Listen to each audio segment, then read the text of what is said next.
नए नए शैक्षिक वीडियो देखने के लिए हमारे YouTube चैनल को सब्सक्राइब जरूर करें।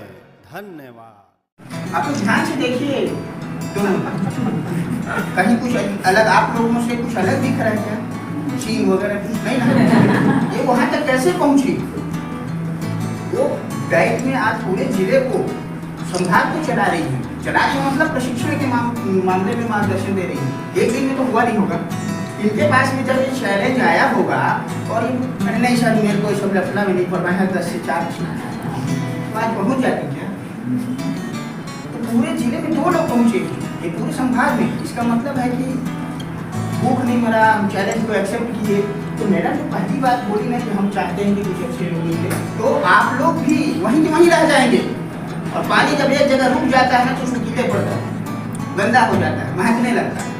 इसलिए अपने आप को चलायमान रखना, कुछ सीखना है, सिखाना है और आगे बढ़ने का जो भी अवसर आए, एक बार में फेल हो जाएंगे, 2 बार में हो जाएंगे। दुनिया में बोलते ना सबसे बड़ा रोग क्या है कि क्या कहेंगे लोग। ये 4 लोग कभी भी सामने से नहीं बोलते, पीठ पीछे बोलते हैं, और पीठ पीछे बोलने वाला से अपने को असर पड़ता नहीं। इसलिए जब भी चैलेंज आए मैडम बोले हाँ मैं अगले बार से मास्टर ट्रेनर का काम करूँगी। एक बार थोड़ा सा होगा, दूसरा बार झिझक खत्म हो जाएगा, तीसरा बार तो आप यहाँ आके बोलेंगे और यहाँ से फिर मास्टर ट्रेनर खोजेंगे, है ना? तो मैडम की बातों को ध्यान से देखिए और सुनिए, समझिए, मनन कीजिए। जब भी चैलेंज आए उसको एक्सेप्ट कीजिए। आपके पास जो ज्ञान है केवल एक स्कूल 1 कक्षा तक रह जाए, अरे तो उसमें क्या है कि वो आप मैं 2 मिनट ही दूंगा। 2 अच्छे लोग, एक बहुत बदमाश था और एक बहुत अच्छा था। जब साधु के पास गए ना तो जो बहुत अच्छे थे उनको बोले कि उजड़े रहो, हमेशा उजड़े रहो, और जो बदमाश था उसको बोले बने रहो। तो बड़ा आश्चर्य हुआ कि ऐसा क्यों कहा गया? तो बने रहेगा मतलब तुम वहीं रह, जहाँ बदमाशी कर रहा है तेरा बदमाशी सब वहीं रहे। और उजड़े रहो का मतलब आज यहाँ हो, अपनी अच्छाई को कल वहाँ पहुँचाओ, परसों वहाँ पहुँचाओ, परसों यहाँ, इसलिए वो ऐसा बोला गया। तो आप लोग अपनी अच्छाइयों को का विस्तार और आगे के मार्गदर्शन के लिए, आशीर्वचन के लिए मैं बोलते बोलते कब बंद हो जाता हूँ ना, ये मत सोचना आगे कुछ बोलूँगा। तो पुष्पा मैडम को मैं आमंत्रित करूँगा कि वो आप लोगों का मार्गदर्शन करें। धन्यवाद सर। नमस्कार सभी को। एक सवाल है मेरा। हम लोग 15 अगस्त और 26 जनवरी को बहुत देशभक्ति की बातें करते हैं और हम ये भी कहते हैं देश के लिए त्याग बलिदान करना चाहिए। तो क्या ये त्याग और बलिदान केवल सीमाओं पर होता है? नहीं होता ना। अगर हमारे अंदर देशभक्ति है एक शिक्षक के अंदर, तो क्या होना चाहिए? अपने बच्चों के प्रति मैडम एक पूरी तन्मयता के साथ समर्पित होना और अपने दायित्व को बिल्कुल जो मैडम ने कहा उसको अपने एकदम उतार दिया। और कोई कुछ कहना चाहेंगे, कुछ और जोड़ना चाहेंगे? मुझे लगता है कि अगर हम अपना काम बेहतरीन करते हैं तो उससे बड़ी देशभक्ति कुछ नहीं। हम जहाँ भी, अगर मेरे सामने वाला मुझसे संतुष्ट होके जा रहा है मेरे काम से, अगर मैं जिनके बच्चों को पढ़ा रही हूँ बच्चा संतुष्ट है, उनके पेरेंट्स संतुष्ट है, मैं खुद संतुष्ट हूँ, तो फिर देशभक्ति के लिए मुझे सीमा पर जाकर जान देने की आवश्यकता नहीं है। क्योंकि देश जो है केवल सीमाओं से तो नहीं बनता ना, वहाँ के लोगों से बनता है, वहाँ के लोगों की संस्कृति से, समझ से, उनकी सोच से, उनके आविष्कार से, इन सब से देश बनता है। और वो बनाते कौन है? ये सारी चीज़ें हम शिक्षक। क्योंकि हम जो संस्कार डालेंगे, हम जिस तरह से बातचीत का तरीका डालेंगे, हम जो उनके अंदर मेंटल उनका जो है डेवलपमेंट, बौद्धिक विकास हम कर पाएंगे, तो वही जाके कल देश को चलाने वाले हैं। वो चाहे जो काम करेंगे कहीं न कहीं देश के लिए ही वो जाएगा। तो मुझे लगता है कि हम जहाँ भी हैं, हम जो भी कर रहे हैं, अगर हम वहाँ अपना 100% देते हैं तो उससे बड़ी देश सेवा कुछ नहीं हो सकती। और केवल हम आज़ादी के गीत गाएं और केवल क्या कहते हैं वीर शहीदों के नारे लगाएं, वो बहुत ज़रूरी है, लेकिन वो काफ़ी बिल्कुल भी नहीं है। तो हम जो काम कर रहे हैं अगर हम उसको बेहतरीन करते हैं, अगर आपका पढ़ाया हुआ तो मतलब एक बच्चा भी, मैं कह रही हूँ, अगर बहुत अच्छा निकल जाता है, कल को वो जहाँ है बेहतर काम करता है, तो सोचिए उससे कितने लोग लाभान्वित होने वाले हैं। तो हमारे लिए यही बहुत बड़ी चीज़ है कि हम जो कर रहे हैं हम उसको क्या करें, अपना 100% दे करके करें, हम उसको बहुत अच्छे से करें। हम और बच्चे को भी ये सिखाएं कि तुम कल जो भी काम करो तो उसको तुम पूरा करो, उसको तुम ठीक से करो। तो जो जहाँ है अगर वो अपना काम सही करने लगे, आप सोचिए सड़क बनाने वाले सही ढंग से सड़क बनाने लगे तो आज हमको आने बच्चे गंदा वर्ड से ऊपर लगा वो नहीं लगा होता है ना, छत गिर जाता है उसको कराने वाले अगर जहाँ की छत गिर जाए उसको बनाने वाले अगर सही बनाए होते तो वो गलत नहीं होता। तो मुझे लगता है कि सबसे बड़ी आज की डेट में जो देश सेवा है ना, कि जो जहाँ है वो अपना काम अगर बेहतरीन करे तो आप सोच के देखिए कि हर चीज़ अगर टीचर अच्छे से पढ़ा रहा है, ट्रेन टाइम में चल रही है, सड़कें अच्छे से बन रही हैं, तो हमारा जो प्रगति है वो कितना तेज हो जाएगा। तो हम अगर केवल हम ये कहते हैं कि दूसरे क्या करेंगे इस पर हमारा बस नहीं होता, लेकिन हम क्या करेंगे इस पर तो बस होता है ना। तो हम दूसरों को अगर नेगेटिव चीज़ें हैं तो बिल्कुल ना देखें, पॉजिटिव है तो बिल्कुल लें। और हम क्या कर सकते हैं, हर परिस्थिति में हम ये सोचें कि चीज़ें तो बिगड़ रही हैं लेकिन यहाँ मैं क्या कर सकता हूँ। तो अगर जब हम वैसा सोचते हैं तो जरूर कुछ ना कुछ ऐसा मिलता है कि वो तो हम कर सकते हैं। अगर इस रूम में बहुत कचरा है, सफाई वाला नहीं आया है, पर मेरे को जहाँ बैठना है वो चीज़ें तो साफ कर लूँगी ना, भले पूरा रूम साफ नहीं कर पा रही। तो अगर सबको उतना करें तो रूम साफ हो गया कि नहीं हो गया। तो ये एक सोच में कि मैं क्या कर सकता हूँ, मैं क्या कर सकती हूँ, मतलब कितना भी हम करने लगे ना तो वो चीज़ें, अगर मैं कचरा जमीन पे नहीं फेंक रही हूँ ऐसा सब सोच ले तो फिर कचरा होगा नहीं। तो इस तरह से अगर हम अपना काम करते हैं तो सब कुछ शायद धीरे धीरे सुधर सकता है। और गणित की बात है, मैं केमिस्ट्री टीचर हूँ और गणित मेरा भी बहुत फेवरेट सब्जेक्ट रहा, उसको नहीं लिया वो दूसरी बात है।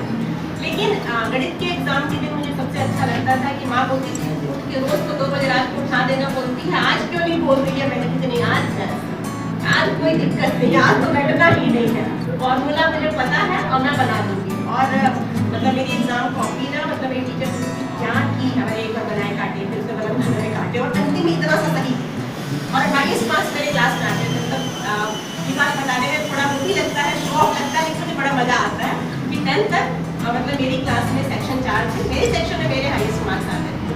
तो वो गणित में कहीं ना कहीं इंटरेस्ट था, वो कॉन्सेप्ट जो था वो समझने का जो पैटर्न था वो मैंने शायद पकड़ लिया था।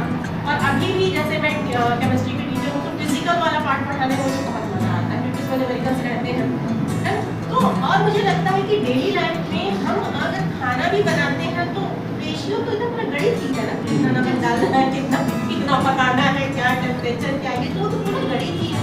और एक पैटर्न अगर हमको खोजना हो, कोई काम अगर जल्दी करना हो लाइफ का, तो उसमें भी हम एक फॉर्मूला बनाते हैं। ये समझ करना गणित क्रिया तो हमारे जीवन को गणित बहुत आसान बना देता है अगर हम वाकई में सही ढंग से चीज़ों को समझें। अगर गणित के कॉन्सेप्ट मेरे दिमाग में है तो बहुत कुछ ज़्यादा आसान करते हैं। मुझे थोड़ा सिलाई में इंटरेस्ट है तो उसमें इतनी ज़्यादा गणित की ज़रूरत होती है। तो हर जगह जहाँ भी आप कुछ भी काम करिए गणित बहुत ज़्यादा आपको हेल्प करता है, आपकी लाइफ को तर्क करना, ये सब चीज़ें तो नहीं है, पर पर्सनली मैं अपने लिए सोचती हूँ तो मुझे लगता है कि वो जीवन को आसान बनाता है। आपकी बहुत देर तक जो काम होने वाला है उसको आप अगर एक सही कैलकुलेशन के साथ करें तो वो काम बहुत कम समय में कर सकते हैं। तो एक लाइफ को ईजी करने का काम भी गणित करता है। तो इस तरह से अगर हम गणित को लेके जाते हैं बच्चों के बीच, वो समझते हैं इन चीज़ों को, तो फिर उनका इंटरेस्ट भी इसमें क्या होगा, बहुत बढ़ेगा। हम कॉन्सेप्ट बताते हैं, सवाल बताते हैं, सब लोगों ने बताया ही होगा, पर उसका लाइफ में कहाँ यूज़ होगा और किस तरह यूज़ होगा, अगर ये जैसे मैडम ने भी कहा कि एक एग्जाम्पल के साथ हम बताते हैं तो उनका इंटरेस्ट क्या होगा, बहुत ज़्यादा बढ़ेगा। और अभी तो कुछ एक्टिविटी बुक में एक्टिविटीज़ भी इस तरह की आ रही है कि कहानी के माध्यम से ही पूरा कॉन्सेप्ट बता दिया जा रहा है। तो वो बहुत अच्छी चीज़ें हैं, बस हमको ये करना है कि बच्चों तक उसको लेके जाना है। तो ये मेरी तरफ से थी इतनी बातें, और आप लोगों से मैं जानना चाहूँगी इस ट्रेनिंग में आपको कुछ अच्छा लगा क्या, नहीं लगा तो क्या अच्छा नहीं लगा, और अच्छा लगा तो क्या अच्छा लगा। तो आप में से कोई बताना चाहें तो। अरे वाह, सर के लिए तालियां। ये दिवसीय प्रशिक्षण सर लोग दिए, बहुत अच्छा दिए और बड़े अच्छे ढंग से दिए, और और एक इन लोगों की अच्छा व्यक्तित्व, अच्छा पर्सनालिटी लोगों के लिए ये भी बड़ा आकर्षक रहा। हमारे मास्टर ट्रेनर्स के लिए एक ताली बजाइए। और किसी भी विषय को बड़ा रोचक और सरल ढंग से समझा देते थे, बता देते थे, वो पकड़ में भी आ जाता था। अब गणित का बहुत सारी चीज़ें बताए, गणित का व्यवहारिक जीवन में क्या उपयोग है, गणित कैसे लक्ष्य को निर्धारित करता है, गणित के मेजरमेंट से कौन कौन सा काम आसानी से हो जाता है, गणित का किन किन क्षेत्रों में उपयोग है, व्यवहारिक क्षेत्र में उपयोग है, व्यापारिक क्षेत्र में उपयोग है, और जैसे क्षेत्रफल, आयत, वर्ग, समानांतर रेखाएं, या हमको चंद्रमा पर व्यक्ति पहुंचा तो गणित के द्वारा ही पहुंचा। गणित जो है आज से नहीं बल्कि पुराने काल से चला आ रहा है। आज जितना भी ज्योतिष शास्त्र वगैरह है सभी चीज़ गणित के ऊपर निर्भर है, और गणित हमारे जीवन को किस प्रकार से सरल और आसान बना देता है, और सबसे बड़ी चीज़ है बच्चों के लिए कैसे बौद्धिक स्तर को उनको लेवल ऊंचा उठाता है। तो बौद्धिक स्तर जो है गणित के द्वारा ही उसका मेजरमेंट किया जा सकता है। और बाकी सभी विषय तो हैं ही, लेकिन गणित एक ऐसा विषय है कि मेंटली विशेष करके बच्चों को ज़्यादा डेवलप करता है मैडम। तो ये चीज़ें बहुत अच्छे ढंग से सर को समझाए, अच्छा लगा, और कंटिन्यू इन लोगों का बोलने का प्रभाव भी रहा। बीच में हम लोगों को भी पूछते थे, वो भी अच्छा लगा, और सब लोगों का अच्छा लगा बहुत। ये साइंस में बहुत सा काम आता है। ये ट्रिग्नोमेट्री जो है वो पर्सनल लाइफ में हमारे दैनिक जीवन में काम आता है। तो जब भी ये चीज़ बोली जाती है तो मैं जरूर इसको बोलती हूँ कि ट्रिग्नोमेट्री के जो एक सवाल को 3 फार्मूला लगा के हम लोगों ने बनाया था, उसने हमारे दिमाग को बहुत शार्प कर दिया। अब कोई प्रॉब्लम जब आती है ना तो उसके हम 3-4 सॉल्यूशन खोजने की कोशिश करते हैं। तो अपने विषय के बारे में जब कोई कुछ बोले ना तो आपके पास जवाब तैयार होने चाहिए। ये हमेशा सुनने में आता है, ये कहाँ का हमारा कहाँ का, लेकिन वो जो है वो शार्पन करता है ना माइंड को, वो एक अलग बड़ी मैजिकल सी चीज़ है, और वो मुझे लगता है कि हम लोग समझते हैं। तो इसलिए अगर कभी कोई ये बात बोले तो उससे बोलिए कि हमें इस प्रॉब्लम की 4-4 सॉल्यूशन खोजते हैं। मैम थैंक यू मैम, जोरदार एक बार ताली मैडम। क्या है ना, जो ये दोनों आप लोगों के सामने खड़े हैं, ये हमारे मार्गदर्शक हैं। इन्होंने इतना सपोर्ट किया है हमें कि हम आपको बता नहीं सकते। हम जो यहाँ बोल पाते हैं उनमें कहीं ना कहीं मैडम लोगों का योगदान रहता है। और जैसा कि मैडम हम लोगों ने बताया इन्हें अपने साथियों को कि आप लोग आने वाले हैं, तब से बहुत उत्साहित है, और इन्होंने आपके स्वागत के लिए गुलदस्ते बनाए हुए हैं। तो मैं चाहता हूँ कि जल्दी से जल्दी तापसी मैम आप आ जाइए, महन सर। बहुत कुछ तो नहीं कर पाए हम लोग, लेकिन एक थोड़ा सा ये बहुत है, ये जो चेहरे दिख रहे हैं सबसे बड़े फूल वही है।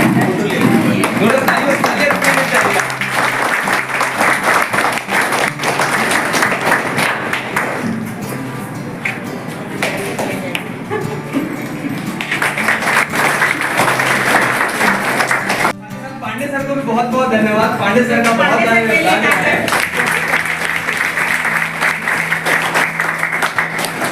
और साथियों अंतिम बात मैं आप लोगों को बोलना चाह रहा हूँ कि हम जो मास्टर ट्रेनर्स हैं ना, हम लोग क्रांतिकारी। मैं पर्सनली अपने बारे में सोचता हूँ, हमारे साथी हैं साथ में, जैसे आप लोगों ने स्वतंत्रता संग्राम के समय सुना होगा ना कि ऐसे कुछ लोग थे, कुछ पागल से लोग थे जो समाज के लिए मर मिटे, वे हम लोग हैं, और वो फीलिंग हमारे अंदर है। मुझे बहुत गर्व की अनुभूति होती है कि अगर हम लोग स्कूल में होते तो हम शायद 100-200 बच्चों को सिखा रहे होते। हम आपको सिखा रहे हैं, मतलब हम एक टीचर को एक विद्यालय सिखा रहे हैं, और ये हमारे लिए सच में गर्व की अनुभूति होती है। जब आप लोग चीजें सीख के जाते हैं और अपने विद्यालय में जब इस चीज को आप लोग जमीनी स्तर पर लगाते हैं ना, करते हैं जब कार्य, उस समय जो चीजें हम लोग आपको सिखाते हैं वो फलीभूत हो जाती है। तो एक बार आप सभी भी बहुत धन्यवाद के पात्र हैं, आपने बहुत बढ़िया तरीके से इस कार्य को अगर आपको मतलब एकदम मैनेज नहीं हो सकती है तो कुछ नहीं कर सकते, लेकिन अगर केवल आपको कष्ट हो रहा है तो फिर आप झेल सकते, तभी आप आगे बढ़ सकते हैं, क्योंकि बिना कंफर्ट छोड़े कभी कोई आगे नहीं बढ़ा है, ये तो तय। और आलसी लोगों के पास ना सरस्वती आती है ना लक्ष्मी आती है, आएंगी तो चली जाएंगी, ये तो तय है। ठीक, एक बात मैं आप लोगों को बता रहा हूँ, मेरे कई विद्यार्थी जो हैं बिलासपुर में, डॉक्टर मनोज दुबे, पूजा दुबे, सब डॉक्टर। एक बच्ची शिक्षिका बनके यहाँ आई हुई है, मेरी विद्यार्थी है, खड़ी हो। और इसको देखा जब भी बताई मैं बहुत दिन से संपर्क नहीं था, थोड़ा सा चौड़ा ही हो गया। तो मैं उन डॉक्टरों से पूछा कोरोना के समय में क्या ये अमिताभ बच्चन को कोरोना हो गया, सर क्या इनके पास कमी है जिनको कोरोना हो गया? बोले ये कंफर्ट जोन से बाहर नहीं है, ये एसी में रहे, इनके पास इम्यूनिटी नहीं है। कभी किसी भिखारी को नहीं सुने कोरोना से मर गया, है ना, क्योंकि वो अनुकूलित होता गया समय के साथ। आप लोग अंबिकापुर जाएंगे, पीजी कॉलेज के पास 2-3 बच्चे के दूर में खेलते रहते हैं हमेशा, कभी उनको कुछ नहीं होता। तो जो कंफर्ट जोन से बाहर आए, जो मेहनत किए, सब कुछ किए, जिनका पसीना बाहर कोरोना काल में, उनका कुछ नहीं हो पाया। और कंफर्ट वाले जो एसी उसी वाले थे ना, सब निपट भी गए। तो हमको हमेशा कंफर्ट जोन से बाहर आना पड़ेगा। अलग अलग लोग अलग अलग तरीके से, मैं अपने तरीके से बताया, है ना। तो अब मैं नाम लूँगा आप लोगों का, और जो इधर वाले सर लोग हैं इस तरफ आ जाएंगे, जैसे जैसे नाम लेंगे और इधर आकर के प्रमाण पत्र दे देंगे। जो हमारे कैमरा पर्सन हैं वो अपना काम बखूबी करेंगे। देवधारी सिंह जी, देवधारी जी, रितेश कुमार यादव जी, रितेश यादव जी, नीलम, हाँ बोलेंगे तो पता चलेगा ना किधर है। हो गया सर आप इधर का ले लीजिए। अच्छा ये हाँ, आप लोग डिवाइड हो जाइए। नीलम, अन्नपूर्णा जायसवाल जी, सर एक इधर ले लीजिए। आप इधर लीजिए, वो कर लीजिए। फटाफट सर क्लिक करते जाइए। चलिए आपको ताली बजाना, चलिए। नवल किशोर चौधरी जी, रितेश तिवारी जी,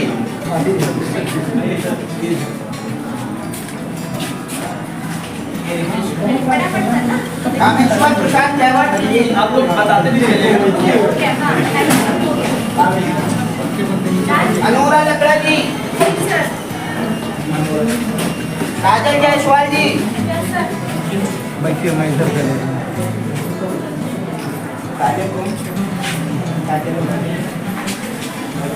अमृता पैकरा जी, राजू मैडम, अमृता पैकरा जी, अमृता जी जाइए दाहिने हाथ तरफ। आशुतोष कुमार सिंह जी, लेख चंद्राचा जी,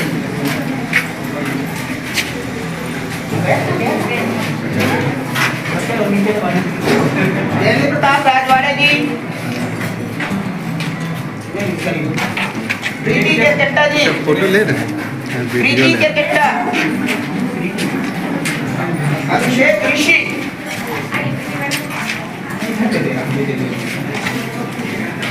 मनोज कुमार तिवारी जी, मनोज तिवारी जी, अशोक श्रीवास्तव जी,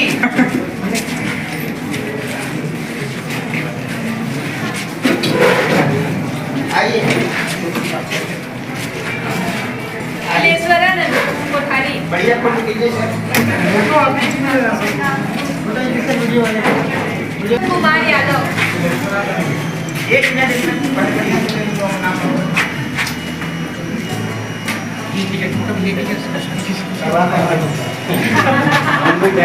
उपासना साहू, महात्मा साहू मैम इधर आइए। सृष्टि रानी शांडिल्य,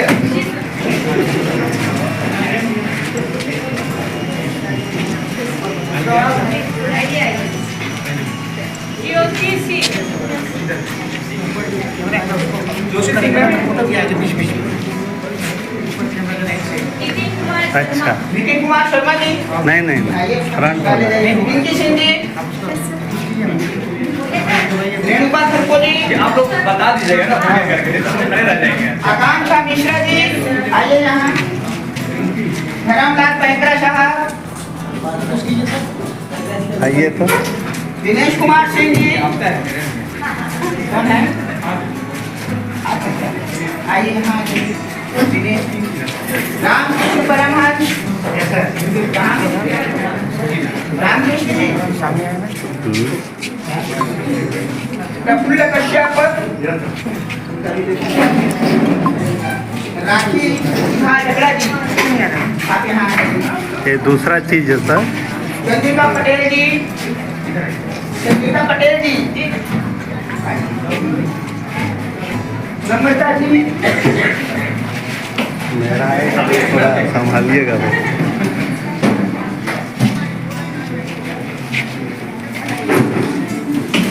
नम्रता जी, नरेंद्र कुमार जी, भाई नरेंद्र, भजन लाल जी, जी सर। भजन लाल जी, अनीशा राजा जी, अनीशा जी, रूपसिंह ठाकुर जी, घनश्याम प्रसाद जी,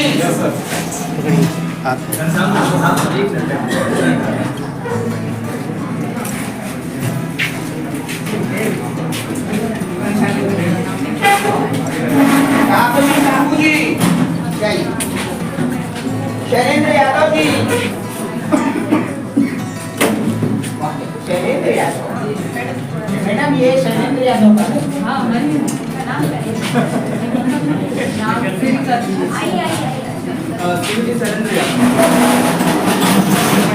महेंद्र कुमार जी, महेंद्र कुमार जी, पर इनका चेहरा नहीं दिख पाया। साक्षी चंद्राकर जी, साक्षी चंद्राकर जी, अमित राज बकला जी, अमिता राज बकला जी, कौन से कैमरे से फोटो खिंचवाना चाहेंगे?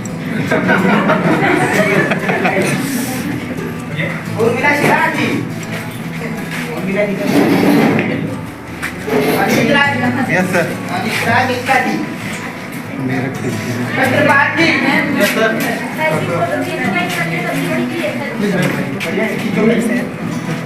ग्रुप में डाल दीजिएगा। चंद्रपाल जी,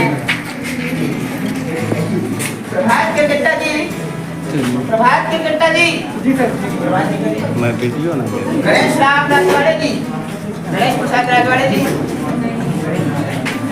आशा तिवारी मैम, डॉक्टर आशा तिवारी, सीमा कंवर जी, नहीं सीमा कंवर जी, वो सीमा कंवर जी, जय आशा तिवारी जी, आइए जो भी है बढ़िया से मैं हट जाता हूँ।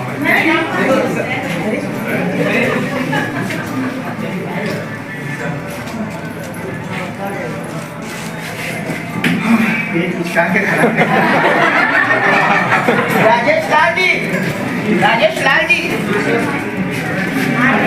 राजेश लाल जी,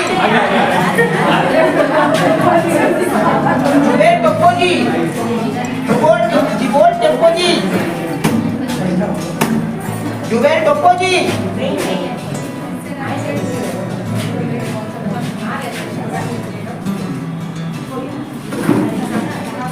आप लोगों का बहुत बहुत धन्यवाद।